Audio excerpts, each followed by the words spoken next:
Congress party కర్ణాటకలో నాయకత్వ మార్పు చేయబోతుంది అంటూ వార్తలు వస్తున్నాయి. ఆల్మోస్ట్ నాయకత్వ మార్పు జరగబోతుంది అనే దానికి ఒక కంక్లూజన్ కనపడుతోంది.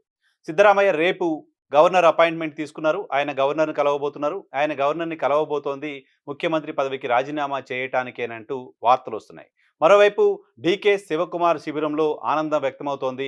ఆయన ముఖ్యమంత్రి కాబోతున్నారంటూ ప్రచారం జరుగుతోంది. నేషనల్ మీడియాలో కర్ణాటకలో కూడా చాలా పెద్ద ఎత్తున చర్చ దీనికి సంబంధించి జరుగుతోంది. అయితే కర్ణాటకలో గతంలో కాంగ్రెస్ పార్టీ అధికారంలోకి రావటానికి సిద్ధరామయ్య క్లీన్ ఇమేజ్ కాంగ్రెస్ పార్టీకి పనికొచ్చింది లాంటి చర్చ ఉంది.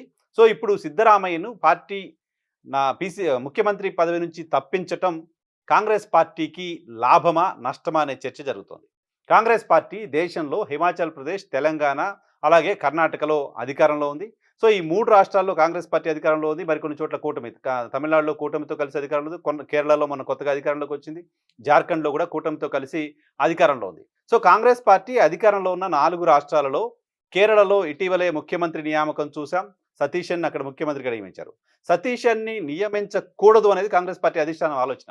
అక్కడ కేసీ వేణుగోపాల్‌ని ముఖ్యమంత్రిని చేయాలి అని రాహుల్ గాంధీ, సోనియా గాంధీతో సహా కాంగ్రెస్ పార్టీ అగ్రనాయకత్వం అంతా భావించింది. కానీ అక్కడ రాష్ట్ర ప్రజలలో సతీష్‌కున్న మద్దతు, అలాగే ఎమ్మెల్యేల్లో సతీష్‌కున్న మద్దతు కారణంగా రాహుల్ గాంధీ, సోనియా గాంధీలకి ఇష్టం లేకపోయినా సతీష్‌ని వైపు మొగ్గు చూపాల్సిన పరిస్థితి ఉంది. వాళ్ళందరూ కేసీ వేణుగోపాల్‌ని ముఖ్యమంత్రిని చేయడం కోసం చివరి క్షణం వరకు ప్రయత్నం చేశారు.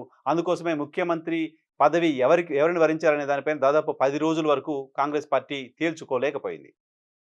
సో అక్కడ ప్రజల నుంచి వచ్చిన మద్దతు, అలాగే ఎమ్మెల్యేల మద్దతుని పరిగణనలోకి తీసుకొని సతీషన్‌కి అవకాశం కల్పించారు.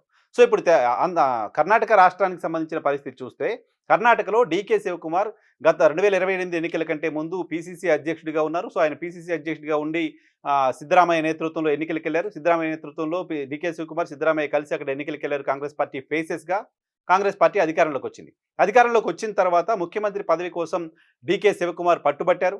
డీకే శివకుమార్‌కి అక్కడ యూత్‌లో ఫాలోయింగ్ ఉంది. కాంగ్రెస్ పార్టీలో మంచి ఇమేజ్ ఉంది. ఫాలోయింగ్ ఉన్న నాయకుడిగా ఉన్నారాయన. సో కాంగ్రెస్ పార్టీ చాలా కష్టాల్లో ఉన్న సమయంలో కూడా కాంగ్రెస్ పార్టీ అధిష్టానానికి అండగా ఉన్నారు.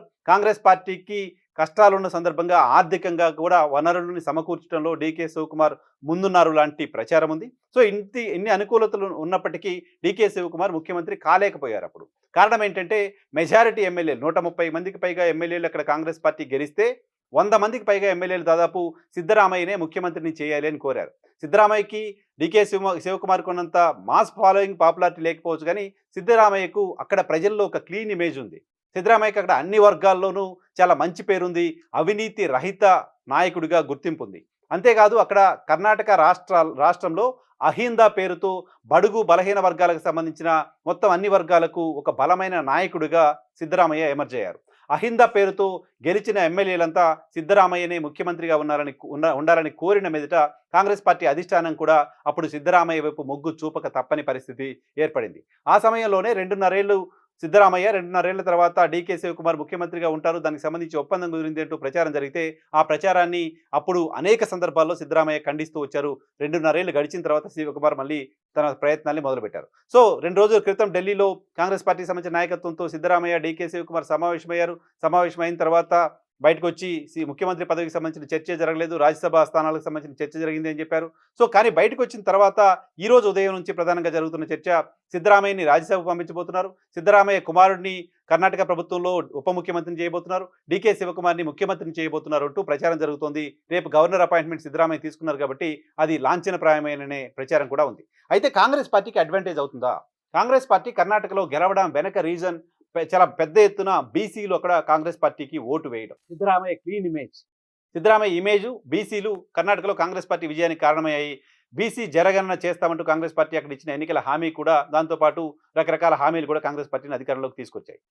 అయితే ఇప్పుడు అంత క్లీన్ ఇమేజ్ ఉండి ఎమ్మెల్యేల్లో పెద్ద ఎత్తున మద్దతు ఉన్న సిద్ధరామయ్యను తప్పించి డీకే శివకుమార్‌కి బాధ్యతలను అప్పగించడం అనేది కాంగ్రెస్ పార్టీని మళ్ళీ అధికారంలోకి తీసుకురాగలుగుతుందా అనే చర్చ జరుగుతుంది. గతంలో మీకు పంజాబ్ ఎన్నికల సందర్భంగా చూస్తే పంజాబ్‌లో చాలా పాపులారిటీ ఉన్న అమరీందర్ సింగ్‌ని పక్కన పెట్టి సామాజిక కోణంలో చెన్నీని తీసుకొచ్చి అక్కడ ముఖ్యమంత్రిని చేసింది కాంగ్రెస్ పార్టీ ఎన్నికలకు కొద్ది రోజుల ముందు. చాలా దారుణమైన పరాభవాన్ని కాంగ్రెస్ పార్టీ అక్కడ ఫేస్ చేసింది. ఆమ్ ఆద్మీ పార్టీ సడన్‌గా అక్కడ ఎమర్జ్ అయిపోయి ముఖ్యమంత్రి పీఠంలోకి వచ్చేసింది. సో కాంగ్రెస్ పార్టీకి పంజాబ్‌లో ఎదురైన పరాభవం కర్ణాటకలో కూడా ఎదురు కావడానికి సంబంధించిన అవకాశం ఉంది. అంటే సో అక్కడ చెన్నీ అంత బలహీనమైన నాయకుడు ఖచ్చితంగా డీకే శివకుమార్ కాదు.